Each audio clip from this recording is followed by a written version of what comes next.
É engraçado que eu aprendi uma coisa com o Jebinha, né?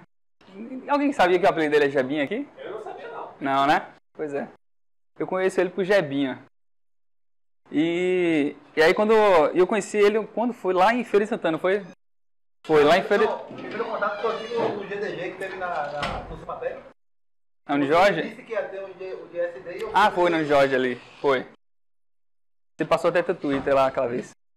Tá, e aí, no dia que ele foi no evento lá em Feira de Santana, que é o GSD, que a gente organiza lá também, aí ele me falou uma coisa que uma frase que ele super identifica, eu sempre falo, né, quando eu vou apresentar alguma coisa, que é a ideia do orientado a eventos. Ele disse assim, cara, eu sou orientado a eventos. E eu sou basicamente isso aí também. Essa semana eu estava em São Paulo participando do PHP Experience, e aí eu participei de outras atividades lá durante a semana, e aí onde tem qualquer evento, e não importa se é de JavaScript, não importa se é de PHP, se é de Python, onde tiver uma comunidade, um evento, eu estou dentro, estou participando. Sempre que dá. Tanto na parte de organização, quanto também como participante mesmo, ouvinte e tudo mais. E aí é o seguinte, eu vim falar de um tema que, assim, é algo que eu venho estudando nos últimos anos aqui, sei lá, deve ter um ano mais ou menos. Eu acho que nem chega a ser isso tudo. Que é algo que mudou um pouco, assim, a visão como eu tinha relacionada à infraestrutura de aplicações. A visão que eu tinha ainda mais, assim, mais ampla do que significa infraestrutura para quem é o desenvolvedor, certo? E aí o que me chamou a atenção para esse assunto foi esse artigo. Eu caí uma vez nesse artigo aqui, e aí o título me chamou muita atenção, que fala assim, 30 mil page views, que são acessos no site, numa página, alguma coisa assim, a custo de 0,21 centavos de dólar. Então assim, eu falei, como é que esse cara conseguiu manter um site com tanto acesso, porque a gente sabe, né? Quanto mais acesso, mais recursos, mais servidor, mais memória. Então, como é que ele aguentou essa carga, que normalmente é uma carga pesada, né? 30 mil page views, e só gastou isso. E aí eu comecei a ler e tal, e entendi. E aí foi aí que eu conheci esse termo aqui, ó. Não sei se tem aqui o... Tem não, né? Que é esse termo serverless, né? Alguém já falou desse termo aqui? Serverless? Levanta a mão rapidinho. 1, 2, ó, tem uma galerinha aí. Bom, e aí esse termo, que aí foi a partir daí que eu comecei a entender um pouco mais do que se trata esse lance de... Aí o que me chamou a atenção é a palavra, né? A tradução literal. Se a gente traduzir exatamente. Como o cara consegue alcançar 30 mil page views, custar 0,21 centavos de dólar e ainda sem servidor? Aí eu fiquei mais confuso ainda. Eu fui atrás do que significava, do que era. E, na verdade, lógico, tem servidor, certo? Não tem como não ter servidor. E só que o que na verdade faz esse termo é abstrair para a gente que é desenvolvedor a ideia de mexer com o servidor. Ou seja, você não precisa se envolver com o servidor, apenas sua aplicação. Então ele abstrai essas coisas para a gente e se torna mais fácil. E aí talvez o termo mais, assim, que deixa mais claro o que realmente significa, talvez seja DevOps-less. Né? DevOps é uma coisa que meio que uma cultura, né? Algumas empresas enxergam como cargo, mas na verdade é uma cultura para justamente diminuir aquele lance seguinte. Não sei se você já tiver essa experiência de você quer botar uma aplicação sua em produção, no servidor, aí você tem que pedir para o cara, o sysadmin, o cara que tem a senha do root, né? Aquele cara que só ele que é o responsável por acessar o servidor e colocar a aplicação lá. Então o DevOps veio meio para diminuir isso. Né? Ou seja, para você como desenvolvedor, ter autonomia de colocar uma aplicação em produção ou mexendo diretamente no banco de dados, enfim. Mas aí você usa algumas ferramentas para poder abstrair e facilitar. Porque você não precisa ser um especialista em infraestrutura, em servidor e tudo mais, para poder colocar uma aplicação em produção. Bom, e aí tem uma questão na nossa área que é o seguinte, porque tem um propósito, por que a gente desenvolve software? Né? Acho que essa é a grande questão. E muitas dessas tecnologias que surgem, orientação objeto, programação funcional, dentre outras, tanto de arquitetura e tudo mais, a gente tenta cada vez mais reduzir assim, o tempo entre a gente identificar um problema e colocar uma solução para esse problema na mão de alguém, na mão de um usuário ou de alguém para resolver. Certo? A gente tenta cada vez mais diminuir esse tempo. E, lógico, o propósito de desenvolver um software é para que alguém use. né? A gente não desenvolve software puramente por desenvolver. Tem que pensar sempre lá no usuário final e por aí vai, né? Então, essa palestra, né, a lance de... Vou explicar o que é esse negócio de função como serviço, mas entendam que tudo isso é para a gente cada vez mais diminuir esse tempo, esse gap entre pensei na solução, comecei a desenvolver meu software e coloquei ele para alguém usar. Certo? É basicamente isso. Bom, e para colocar um servidor, uma aplicação na mão de alguém, a gente precisa começar pelo hardware. Né? A gente precisa de um servidor. Então não adianta a gente, assim, lógico, não precisaria se fosse um aplicativo offline, mas considerando que seja um aplicativo que depende de internet e tudo mais.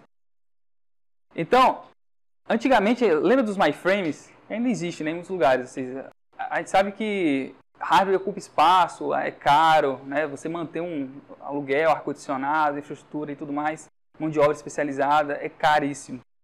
Então a primeira coisa é um hardware, aí depois a gente tem um SO, não é isso? E depois a gente tem a nossa aplicação. Basicamente a camada é essa daí, né? Então a gente tem primeiro um hardware, um SO e realmente a sua aplicação. Beleza? Mas aí o que acontece? Com o passar do tempo, a gente percebeu que não precisa, assim, a gente poderia abstrair o hardware, né, os servidores. E aí que surgiu a ideia de Cloud Computing, né? Cloud Computing veio justamente para abstrair, ou seja, você não precisar mais de ter servidor na sua empresa, né, como antigamente. Ou seja, se você queria um software, ou até mesmo um site, qualquer coisa assim, para os seus clientes usarem, você tinha que montar um sistema, um data center, né, chega nem a ser um data center, era o CPD, né? Tinha aquele servidorzinho, um ar-condicionado trincando. E hoje em dia a gente não precisa, né? A gente tem as empresas como Google Cloud, Amazon, que tem lá a sua nuvem bonitinha e você simplesmente contrata, diz quantas máquinas você precisa, quais configurações e você começa a usar, certo? Mas aí a gente não se deu por satisfeito, né? A gente quis abstrair ainda mais. Então a gente quis abstrair a ideia de virtual machines, as máquinas virtuais. Porque ainda assim, por mais que a gente não tivesse o contato com o hardware diretamente e tal, a gente precisava manusear máquinas virtuais. Então você tinha lá uma máquina virtual e aí você tinha que instalar, configurar o sistema operacional, instalar o Linux, por mais que seja tudo online, né? E ainda assim dá um certo trabalho. Você precisa de uma galera que não tem um perfil puramente de desenvolvimento. Então quem é o desenvolvimento sabe fazer código, né? Aplicações ali e tal. Mas quando fala de SO, de configurar rede, né, de servidor, aí começa a complicar um pouco. Então a gente resolveu abstrair ainda mais. E aí surge um conceito, que eu não sei se você já ouviu falar, que é o Back-end as a Service. Né? Então, que é o back-end, todo mundo entende que é um servidor que está rodando lá. Normalmente é o servidor, né? Back-end, sua aplicação servidora. Só que como serviço. Então, antes você tinha o as a Service, que era a infraestrutura como serviço, né? Ou seja, no Cloud Computing, você tinha o hardware como serviço. Você ia lá no site, logava, configurado da forma como você gostaria. E agora a gente tem um back-end. E um exemplo do back-end é justamente o Firebase. Firebase é um BaaS, né? Um back-end as a Service. Então ele abstrai também essa questão do servidor.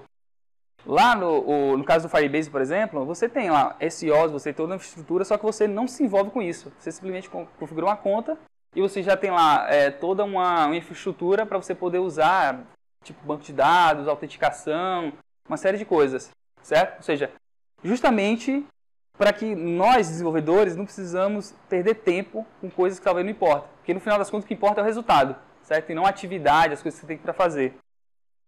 Bom, e aí, por não, né, a gente, desenvolvedor, a gente não fica satisfeito. A gente é um pessoal muito inquieto. A gente é uma galera preguiçosa, no bom sentido, claro. E preguiçosa eu falo assim, a gente não quer reinventar a roda, né? A gente quer reaproveitar e fazer as coisas com o mínimo esforço possível. Isso tá certo, é dessa forma, porque esforço é caro, né? Dinheiro e tudo. Então, se a gente tivesse mindset, esse pensamento de que o que a gente pode gerar de resultado com o mínimo esforço possível, né? Então, e aí o que acontece? A gente, além de ter uma aplicação como um todo, a gente resolveu quebrar essa aplicação. Falou assim, vamos abstrair, inclusive, abstrair a aplicação. Aí o que acontece? Aí nasceu esse conceito de Function as a Service, né, que é o FaaS. Então, basicamente, a gente tenta fazer isso aqui. Antes, a gente tinha uma aplicação monolítica. aí é uma questão de arquitetura mesmo, é um termo de arquitetura. Ou seja, você imagina o SimplesVet, né? Nosso amigo aqui. O SimplesVet, eu não sei exatamente como é a arquitetura dele, mas eu acredito que seja uma aplicação apenas, sei lá, uma aplicação... E fica lá no servidor, a aplicação toda. Num servidor, numa pasta específica lá, certo? Aí você tem esse blocão de aplicação. Então, imagine que você está com... você tem um... O que muito acontece, assim, você tem às vezes... Vou pegar um exemplo conhecido, o WordPress. No WordPress você tem lá o front-end, né, que é onde a galera vê seu blog e tal. E tem a parte administrativa, né, do WordPress. Tá, se você tivesse, por exemplo, que... obviamente, a quantidade de acessos que tem no front-end, né, no blog, é muito maior para quem acessa o administrador, né? O administrador provavelmente só você ou outra pessoa que vai acessar. Duas. Ou no caso do front-end, as milhares de pessoas vão acessar aquela sua aplicação. E aí quando você bota mais servidores para aguentar essa carga, você também está colocando mais servidores também para o admin, né? Ou então, por exemplo, se estiver dando problema em uma parte do sistema, sua aplicação inteira às vezes fica comprometida porque está tudo num bloco só. E aí se alguém mexer pode quebrar, impactar em outra parte e por aí vai. Então a ideia é pegar essa aplicação monolítica inteira e quebrar em serviços, em pedaços. Então agora, por exemplo, você tem, em vez de, vamos supor que, imaginar uma loja virtual. Você teria, por exemplo, um serviço, apenas uma API para realizar pagamento. Você teria uma API apenas para capturar os dados de produtos, por exemplo, vamos multiplicar produtos. Você teria um outro serviço, uma outra aplicação só responsável por disparar e-mails. Né? Então, a ideia é você quebrar em várias aplicaçõezinhas, mas cada uma com a sua responsabilidade. Então, se der problema em uma dessas aplicações, apenas aquela equipe responsável por ela é que vai tratá-la e que vai, sabe, mexer e tudo mais. Então, até para escalar é mais fácil, porque, pense, minha aplicação inteira, ela faz pagamento, faz o gerenciamento de produtos, dispara e-mails, né, para os meus clientes e tudo mais. Mas a parte mais pesada disso tudo é a parte dos e-mails. Né? Então, como ela está toda quebradazinha, você só coloca mais recursos para aquela sua aplicação responsável por disparar os e-mails. O restante não. Então, você otimiza recursos e gasta menos com isso. Né? E aí, a gente não se deu por satisfeito e foi lá e quebrou em funções. Então, você agora não tem apenas aplicações que fazem várias, sei lá... Porque, se responsável por gerenciar produtos, você cadastra, você edita, né, aquele serviço vai fazer isso, aquela aplicação. Em funções não, você agora tem várias funções separadas, independentes, e cada uma é responsável por algo. Certo? Isso abre, assim, abre um leque de possibilidades, que eu vou explicar mais à frente. E obviamente que o Google não podia ficar de fora dessa, né? Então, o Google é um dos caras que está aí também há um bom tempo, fomentando esse termo, e tem um produto deles justamente que é chamado de Google Cloud Functions, né? Que hoje em dia, cada vez mais, ele está integrado com o Firebase. Então, eu não sei se eu vou dar para falar muita coisa sobre essa integração e tal, mas quem usa Firebase, quem já usou e tal, a comunicação e a integração entre os dois é muito, assim, muito simples, muito transparente. Bom, e aí como é que funciona o Google Cloud Functions? Basicamente a arquitetura dela é essa daqui. E aí tudo começa por um evento, certo? Que pode ser várias coisas. Pode ser uma chamada HTTP, pode ser a alteração de algum arquivo, porque você sabe que o Google tem um serviço que é o Google Cloud Storage. Então, se houver qualquer mudança, atualização naquele arquivo, você pode disparar um evento e chamar uma função logo em seguida. Então, disparou em um evento, né, um gatilho lá, ele executa uma função que você configurou. Falou assim, sempre que alterar o arquivo hello.json, sei lá, hello.csv, alterou aquele arquivo, você configura lá, chame essa função. Então é isso que acontece aqui, ele gera o evento e executa a função. E aí o resultado disso, como é que essa função vai se comportar, é que também depende de cada caso. Então, por exemplo, você pode ter vamos supor, você pode ter lá no Google Cloud Storage uma pasta, que é como se fosse um Dropbox, sabe? Só que é do Google. Tem lá um Dropbox, que aí, sempre que alguém colocar uma foto de alta resolução, você pode chamar uma função que pega essa foto e gere outras fotos menores, um thumbnails, por exemplo. Pode pegar e quebrar em vários pedaços. Você automatiza isso, em vez de você ter que fazer na mão e tal. Então, alguém subiu uma foto, você pega essa foto, redimensiona ela em tamanhos menores para colocar no seu site. E aí essa função pode funcionar em background, né, lá no servidor, você não precisa se preocupar com isso. Ou também você pode criar respostas para o seu usuário. Então você pode criar uma API, né, alguma coisa que responde um JSON, um XML, né, um CSV, qualquer coisa desse tipo, certo? Mas entendam, ficou claro a arquitetura aqui? Tranquilo, né? Ok. Bom, os eventos, como eu falei, pode ser HTTP, né, pode ser uma chamada e tal, pode ser Cloud Storage, como eu falei, pode ser Cloud PubSub e também do Firebase, né? Então, você tem uma integração muito boa com o Firebase. Então, sei lá, você pode gerar um evento a partir quando alguém autentica, né? Se alguém fizer um login, chame função tal, né? Quando alguém fizer qualquer inserção no banco de dados lá do Firebase, execute a função X. Então, e aí você consegue criar um ecossistema, né? um ecossistema da sua aplicação, só todo baseado em funções e eventos, certo? Bom, e como é que eu começo com isso? O primeiro passo é você instalar o SDK do Google, certo? O SDK do Google é uma ferramentazinha de CLI, né? Aquelas linhas de comando, para gerenciar todos os recursos do Google na nuvem. Então, por exemplo, você tem lá um comandozinho para você gerenciar os servidores, falar assim, eu quero criar uma máquina virtual lá no servidor do Google. Aí você tem lá um comando, que é gcloud e tal, e aí você cria lá esse servidor. Você quer criar uma função no servidor, você também usa essa CLI. Todos os recursos, tipo de storage, Firebase, por aí vai, você tem sempre um comandozinho lá que facilita a sua vida. A gente que é programador gosta muito porque isso acelera, né, o processo, agiliza, é mais fácil você digitar uma linha de comando do que você ter que abrir uma página, clicar em 200 links para fazer uma coisa, certo? Então, aquela história do programador preguiçoso, né? A gente quer facilidades, quer esforço. Bom, e aí o segundo passo, né, são 3 passos, mas o segundo passo é criar a sua própria função. E como é que seria essa função? Quem conhece JavaScript aqui? Eu vi que naquela hora teve uma galera que levantou a mão, né? Legal, então uma galera boa. Então, é uma função JavaScript, como qualquer outra, certo? Então, quem conhece Node, que já está acostumado com Node e tal, você vai ver que vai se sentir em casa aqui. Hoje, o Google Cloud ele só suporta JavaScript, certo? Mas a ideia no futuro é que suporte outras linguagens também. Eu vou falar de outras empresas que também estão trabalhando com isso, mas basicamente é isso aqui, ó. Se eu quero fazer um hello hoje, o que eu vou fazer? Hello HTTP, que é uma função, que eu vou responder lá para o usuário um texto, hello world. Isso aqui podia ser um HTML, né? Isso aqui poderia ser um JSON, poderia ser um XML, eu podia responder qualquer coisa, podia ser uma imagem, posso renderizar uma imagem para ele e por aí vai, certo? E aí o terceiro passo é você disponibilizar essa função, né? Como é que você coloca essa função para o seu usuário ou a sua API ou quem seja utilizá-la. E lá no Google, o Google tem sempre 2 alternativas, 2 caminhos. Tem um caminho mais hardcore, assim, que é... Hardcore não, mas assim, um caminho mais for develop, né, que é você ir lá na linha de comando, como eu falei. Mas também tem um caminho através da plataforma dele, do painel. Então, você vai dar um nome para a sua função, você vai dizer quanto de memória você quer alocar para ela. Então, até para ela não estourar, né, você pode colocar às vezes 56 megas e tal. Você vai ter um tempo limite, então se ela passar de 60 segundos, por exemplo, nesse caso, ela daria timeout, mas você pode configurar isso. A questão do acionador, lembra dos eventos que eu falei? E aí você escolhe aqui, ó, qual tipo de evento você quer que seja disparado para que sua função seja chamada. Então tem o tópico PubSub, tem o Cloud Storage, tem o acionador HTTP. Aqui você vai configurar tudo isso. Dizer qual é a URL, por aí vai.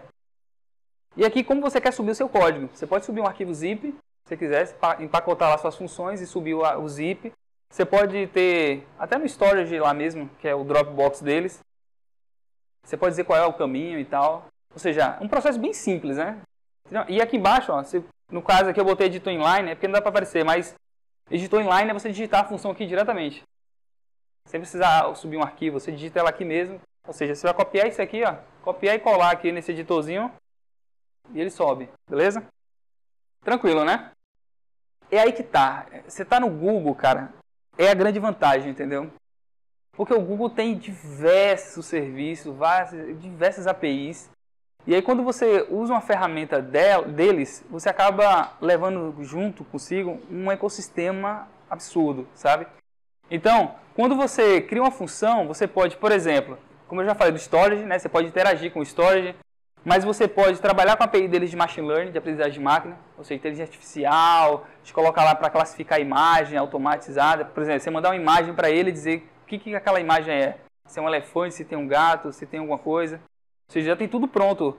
É a API de linguagem natural, a de speech, que é a de voz. Você manda um texto para ele gera um áudio para você, um MP3, alguma coisa, para você reproduzir esse áudio. Então, assim, o legal, cara, de você estar trabalhando no Google, com ferramentas do Google, é porque você tem essa integração pronta para você, entendeu? Não tem muito o que fazer, não tem configuração extra, nada disso. É só chamar as APIs e acabou. Não tem segredo. Então, ó, de computação visual aqui, por exemplo, que eu falei, né? Você manda uma imagem, por exemplo, para ele e dá para você dizer assim, o que tem nessa imagem, os elementos que tem nessa imagem. Então, tudo que tiver na imagem, ele vai te falar, ó, tem um gato, tem uma ponte, tem um elefante, sabe? Tudo que você mandar, ele vai dizer os elementos em texto mesmo, e aí você pode tratar e fazer aplicações ainda mais ricas, né, para o seu usuário. Então é bem legal. Então isso que eu acho uma vantagem de você usar essa API do Google. Cara, e o custo disso? Lembra que eu falei do primeiro artigo lá que eu mostrei? Depois vocês vão ter acesso provavelmente aos slides, né? Aí vocês pegam os links direitinho lá, dão uma olhada naquele artigo. Tá em inglês, mas se jogar no Translate lá, ele traduz e dá para entender legal. E aí, ó, por exemplo, o que eu acho legal do lance das funções é o custo. Cara, ó, só para vocês entenderem assim, um pouco mais, ficar mais claro, quando você tem um servidor, vamos supor, a gente tem uma aplicaçãozinha que é rodar uma aplicação e mantém um servidor lá, só que aquele servidor vai ficar ligado o tempo todo, independente se alguém vai usar ou não. Então você vai pagar por isso. Né? Então, o lance da VM, lembra lá a abstração da VM, Cloud Computing e tal? Então, independente se alguém vai usar ou não, você vai estar pagando por aquilo, porque você paga às vezes por hora, né? Depende do servidor, você paga por mês lá um valor fixo e tal. Mas se não tiver um acesso naquele mês, né? Porque tem meses que pode dar, sei lá, Black Friday, né? Black Friday é o dia, principalmente para lojas virtuais, que é o ápice, né? De acessos. Mas no restante dos dias, por exemplo, não vai ter quase ninguém, né? A maioria, assim. Vamos supor que o seu gráfico é assim, aí do nada, né? Puf, Black Friday, cai de novo e segue ao normal, né? E aí, ó, o lance do custo, né, que eu falei. E aí, nas funções, você só vai pagar se sua função for chamada. Você não vai ter lá um servidor ligado o tempo todo, esperando alguém acessar ou não. Certo? O Google ele vai fazer o seguinte, ele vai criar vários containers, né, que a gente chama de containers, que vão ficar lá, ele vai destruir e recriar. E vai criar quando você chamar a função. Então, chamou a função, aí ele cria ali na hora rapidinho e responde. Lógico, ele deixa alguns containers pré-prontos assim, baseado na quantidade de acesso. Então, se ele está vendo que seus acessos estão crescendo exponencialmente, tipo Black Friday ali, que está crescendo rápido, ele já prepara lá mais 1000 containers, deixa já preparadozinho para quando vir a próxima carga, ele entregar para todo mundo. Certo? Então, tem uma galera... Então, pense o seguinte, ó, você que é desenvolvedor, certo? Vocês têm a equipe do Google gerenciando seus servidores, sua infraestrutura para vocês. Olha que moral. Tipo assim, eu podia estudar, sei lá, 10 anos esse lance de infraestrutura e eu não ia conhecer a metade do que os caras conhecem, entendeu? Eu não ia configurar da forma como eles fazem. E o pior, isso de forma muito barata. Isso, assim, gratuita, só para vocês terem ideia, que o Google dá para vocês, é 2 milhões de invocações, de chamadas. Mas isso seria por mês? Por mês. 2 milhões por mês. Per month. Mas é por mês essas aí. Então, 2 milhões de chamadas por mês você tem gratuitas. Então, sua função... E dá pra fazer muita coisa só com esse plano gratuito, entendeu? Só com isso aí dá pra fazer coisa pra caralho. Se vocês conseguirem alcançar 2 milhões de chamadas, é porque seu negócio tá sendo... Pode pagar à vontade. Cara, se chegar isso aí... E aí, ó, se você exceder, também não vai ficar caro. Vai ser $40, entendeu? Centavos de dólar. Pelo excedido. Pelo excedido, exatamente. Você vai ter lá os 2 milhões gratuitos, mas se você exceder 2 milhões e 1, você vai pagar 0,4, né? Então, assim, eu acho que é extremamente barato. É muito barato, assim, relacionado, por exemplo, o Heroku. Não sei se você já ouviu falar do Heroku. O Heroku é um servidor também de aplicações. Lá, por exemplo, você manter uma máquina lá rodando, de produção, uma máquina boa, é no mínimo $25, que eles chamam de Dyno, né, que é um container. Mas aí você vai pagar $25, independente se usou ou não, entendeu? Você já começa assim. O gratuito deles lá não dá para usar em produção assim, ele desliga, se eu não me engano tem acho que são 6 horas que ele fica desligado, né? Então imagina, se o usuário vai acessar e tal, o servidor desligado, aí demora para ligar e tal, então é meio chato. Então eu acho que relacionado a custo seja um dos principais, obviamente, né? Porque, ó, opa, eita, será que descarregou? Não. Obviamente, essa é uma das grandes vantagens, né, de você usar funções como serviço. E não só funções como serviço, mas como back-end como serviço, né? Usar Firebase, usar esse tipo de tecnologia. Porque para a gente que é desenvolvedor, a gente não se preocupa com coisas talvez que não importam muito para o resultado lá na frente, né? Ainda mais quando a gente quer validar uma ideia. Vamos supor, você tem uma ideia maravilhosa, e aí só que você sabe programar um pouquinho. Sabe o que é programar. Você é programador e tal, sabe criar ali seus códigos. Só que aí para você colocar esse código em produção, vai exigir que você conheça uma série de coisas, né? Então, pô, você usar essas ferramentas é fantástico, porque em menos de poucas horas mesmo você estuda, lê a documentação deles ali e coloca, que é só o cadastro, tá ligado? Você cria um cadastro, faz aquilo lá, como eu falei no painel deles, e coloca em produção. Então isso é muito legal. Obviamente o custo acaba caindo, né? Diga aí. Deixa eu olhar o horário. Eu já fiz algumas, não foi nem palestra, foi tal, onde eu falava justamente isso. Você tem uma ideia, você é um desenvolvedor, você tem uma ideia boa, você acha que pode bombar. Desenvolva a sua primeira MVP, né? Sua primeira versão de teste na plataforma Firebase. Porque você tem toda a estrutura de servidor lá. O Firebase também trabalha com esse esquema de milhões, até começar a cobrar. Então, assim, se você botar seu aplicativo lá, com a sua ideia inovadora, e ele bombar até 2 milhões, pô, tá super validado, você já tá ganhando dinheiro e já pode contratar o Google para poder manter o resto. Estava olhando o Firebase e eu sei que é 100 alguma coisa, não sei se é 100 milhões, 100 mil de conexões simultâneas. Não, é 100 conexões por segundo. Por segundo, é isso. Tem que 100 conexões por segundo para você poder começar a cobrar. Pô, 100 conexões por segundo é gente pra caramba. Decidiu 100 pessoas no mesmo segundo, é gente pra... Pô, e depois começar a cobrar. É isso aí. Não, e tudo isso, engraçado. Comece lá pelo Firebase. Funcionou, você precisa escalar, você acha que vai mudar, vai precisar de mudar de tecnologia, beleza, você já está com o seu produto consolidado, você já está validado no mercado, já ganhou uma graninha, né, se você monetizou de alguma forma, e aí você pode investir na pivotar da tecnologia, não importa, entendeu? Não, que isso? Não, talvez não é o carregador, eu acho. Ah, peraí, deve ser. Deixa eu... Boa. Engraçado que eu coloquei esses dias, né?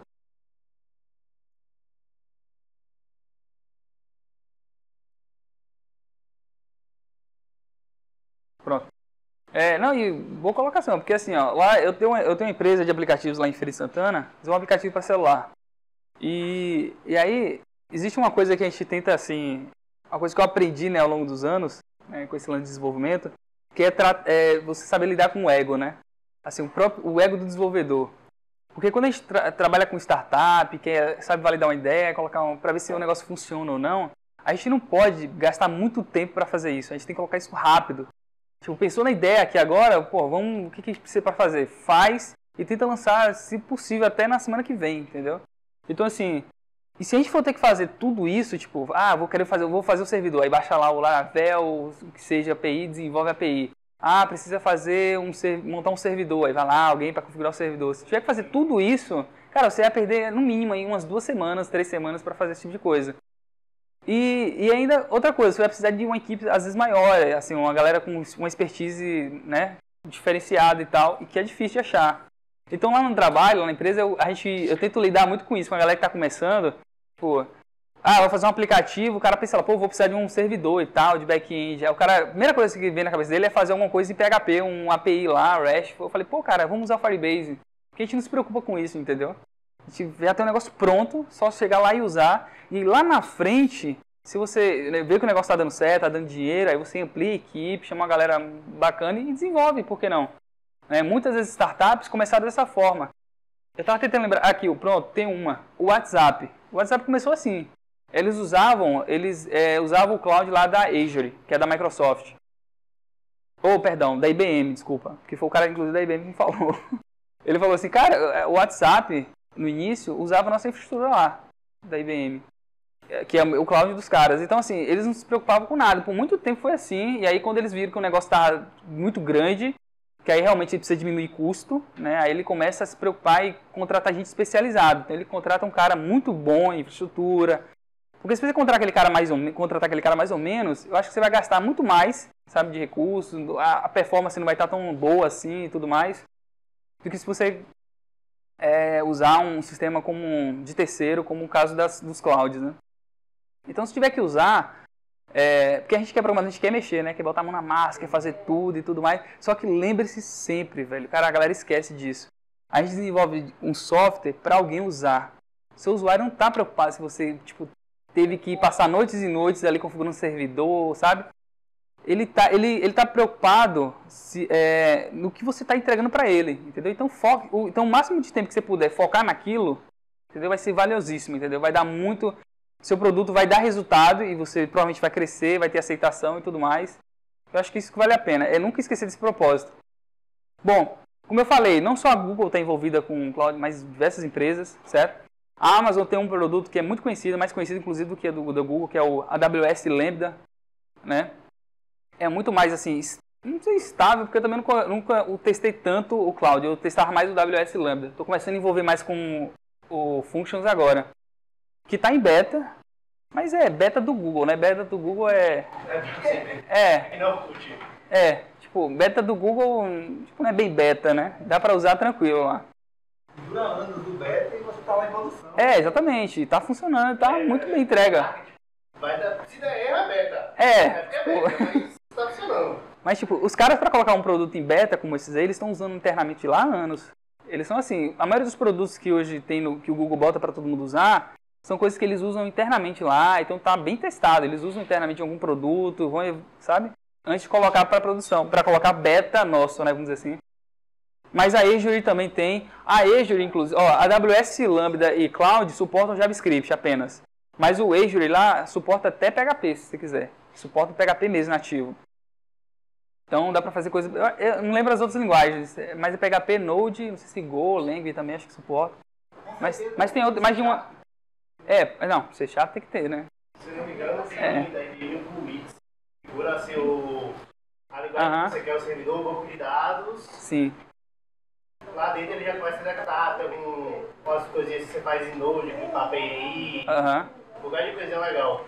Tem, cara. A IBM também tem. Só não coloquei aqui, mas a IBM tem essa parte de funções como serviço. Todas elas normalmente tem, né? Uma tem alguma coisa a mais ou por aí vai. Bom, e aí pra fechar, porque até o nosso tempo... Fechar... vou tentar passar rápido aqui, porque por causa do horário, né? Mas...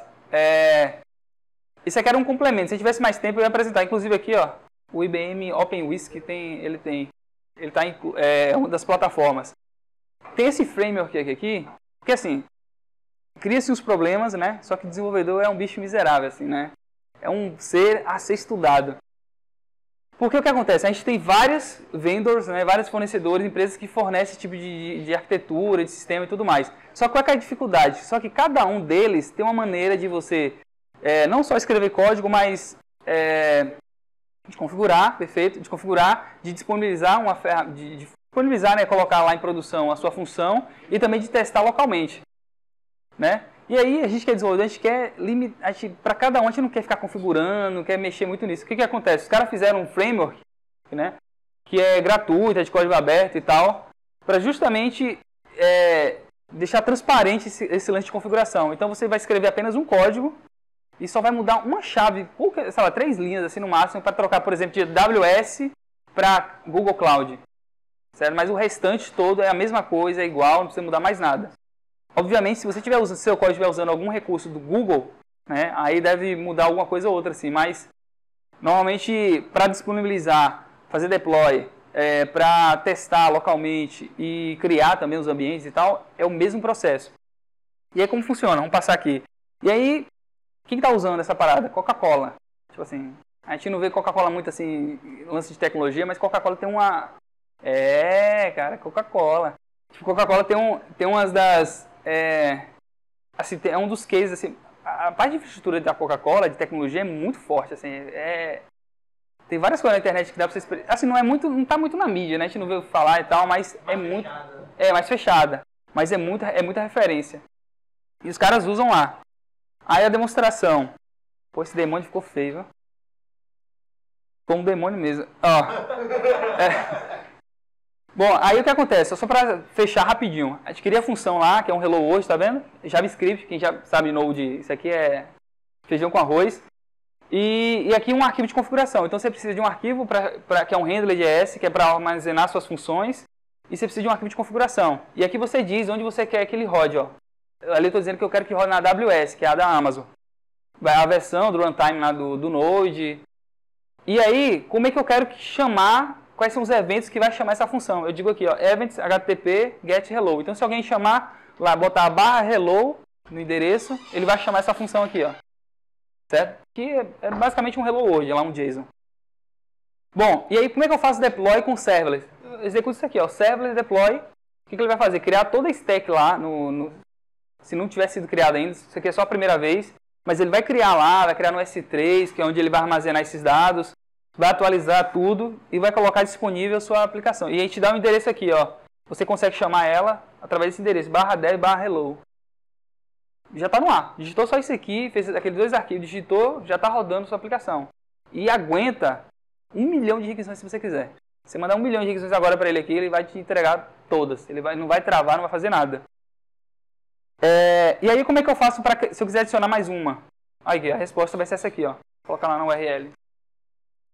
Aí eu tenho aquela função hello, mas eu quero adicionar um de soma, que vai receber 2 parâmetros. Um número, um outro número, e vai dar o resultado. O que eu faço? Adiciono ela aqui, ó, export sum, né, que é o nome da função, e digo aqui, ó, sum handler events. Olha lá, o PF dele vai ser sum e title. Né, vou mandar mais um parâmetro. Tá dando para chegar? Tá, né? Ah, ok. E aí, dessa vez, ó, vai ser o método post. Ou seja, aquele outro era só get, esse eu já quero um post. Né? HTTP post. E a mesma coisa, ó, serverless deploy, e vai estar aqui as duas disponíveis, ó. Essa aqui get e essa aqui post. Certo? E na hora que eu for testar, aqui tá um pouco pequeno, né? Mas acho que dá para enxergar. Aí eu vou colocar lá o URL, vou colocar aqui, passar um valor 1, passar o valor 2, ó, que é um JSON que eu vou passar para ela, 15, 27, ele vai dar o resultado, sum result 42. É porque eu ainda passei aqui, ó, serverless talk, tá vendo? Eu passei 2 parâmetros. Além da soma, ainda passei um title via URL lá, e ele imprimiu aqui, ó, tá vendo? Mas esse código aqui tá lá no meu GitHub, eu acho que não tá não. Mas eu passo para... vocês vão ter o slide, né? Vocês vão ter. Tá. Bom, e aí quem quiser ter mais exemplos sobre isso aí, tem esse site aqui do próprio Serverless, que tem muita coisa, tem muita coisa. E aí se você quiser configurar a documentação deles ainda não tem o Google Cloud Functions, lá como é que você altera o provider. Mas é só botar Google, colocar lá mais 2 parâmetros, lá um de chave e outro, um da chave e outro era, não lembro. Mas aqui tem, ó, aqui tem um exemplo como você fazer funcionando no Google, certo?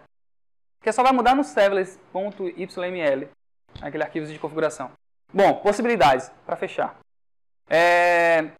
Então dá para você fazer aplicações web, back-ends móveis, back-ends para IoT, né? Falar aqui de IoT hoje, dá para você fazer um back-end lá legal para manter os dados, processamento de arquivo, de streams, reconhecimento de imagens, ou seja, lembra das APIs lá? Dá para fazer um sistema para reconhecer imagens, fazer map reduce, chatbots, essa onda aqui do chatbots. Você já ouviu falar de chatbots? Alguém já usou um chatbot? Então, assim, essa onda é uma coisa que está crescendo demais, assim. Então, se vocês tiverem a oportunidade, pensem em como criar chatbots, assim, para qualquer tipo de serviço, que tem funcionado bastante, assim, desde delivery a, sei lá. Eu conheci um cara ontem que o cara fez um chatbot que constrói chatbots. Você vê o que é... O cara vai no chat ali, no Messenger, vai falando assim, eu quero um chat que ele funciona... Para Messenger. Aí ele fala assim, eu quero um bot que funcione assim, quando o cara fala isso, faça assado. E o cara vai fazendo e vai construindo ali, no chatbot. Um bot que cria uma parada... Você vê. Aí quando eu vi esse cara fazendo isso, eu falei, venha pra cá. Ele tá trabalhando com a gente, remoto, lá do Rio. Cara, assim, cara, isso aqui eu acho que é só um começo de coisas que vão vir por aí, certo? Eu acho que essa onda de funções como serviço é algo que, querendo ou não, isso vai mudar e está mudando a forma como a gente escreve, faça código e coloca ele em produção, certo? Então, como eu falei, lembre-se assim, antigamente, cara, era uma sala de servidores para colocar fazer sei lá, uma soma, sabe? Fazer coisa besteira, você precisava de uma sala de servidores. Então, imagine o que é, o tempo que a galera gastava para fazer, colocar algo para as pessoas usarem, algo útil, sabe? Demorava muito tempo. Aí você vê coisas como hoje, assim, por um cérebro, cada vez você digita um comando, faça seu código, digita um comando, já está lá rodando e já aguenta para zilhões de pessoas, entendeu? E tendo uma galera muito foda, assim, administrando isso por você e tudo mais. Então, eu acho que é algo para vocês explorarem, né? E, lógico, aqui é uma palestra apenas para vocês conhecerem, né? Se inspirarem um pouco e tal, ver como as possibilidades que isso tem. Mas eu acho que aqui é só um começo para o que vem por aí. Então, no final aqui tem vários links. Todas as palestras eu botei uns links lá de referência e tal. Então, se vocês quiserem dar uma olhada, se aprofundar ainda mais nesse assunto, que eu acho que vale a pena. Vai ser um diferencial para quem quer trabalhar com desenvolvimento e assim, com tecnologia em si, né? E eu acho que é isso aí. Obrigado. Meus contatos. Se alguém quiser mandar um e-mail com dúvidas. Obrigado. Então tem meu Twitter aqui. Se alguém quiser me adicionar no Facebook, quiser trocar uma ideia, a galera me adiciona lá. Qualquer pergunta eu costumo responder sem problema. E-mail também, mesma coisa. Então, fica à vontade aí. Se eu acho que a gente tem tempo para pergunta ainda? Tem. Se tiver também, né? Não sei se tem. Diga aí, meu cara. Eu não sei se eu estiver errado, se me corrija, mas essa ideia, não sei se conhecer isso, ela traz muito da arquitetura orientada a eventos. Ela traz muito da arquitetura orientada a eventos. Sim. Você acha que a tendência é a gente usar mais a arquitetura orientada a eventos e menos aquela arquitetura mais cliente-servidor? Cara, depende. Cara, é aquela palavra mágica do programador, né? Porque assim, realmente, isso... Porque pensa assim, você só vai chamar uma função realmente se disparar um evento. Pô, cara, isso é... Mas programação de evento realmente tem feito muita diferença, tanto no front-end, né, com programação reativa, né, Redux e por aí vai, você tem um lance de eventos, mas também até no back-end. Tem algumas arquiteturas hoje que está fazendo muito sucesso, que é o Event Sourcing, né, que vem do DDD, aquelas siglazinhas de arquitetura e tal, que ela fala que também é baseado em eventos, né, em vez de você...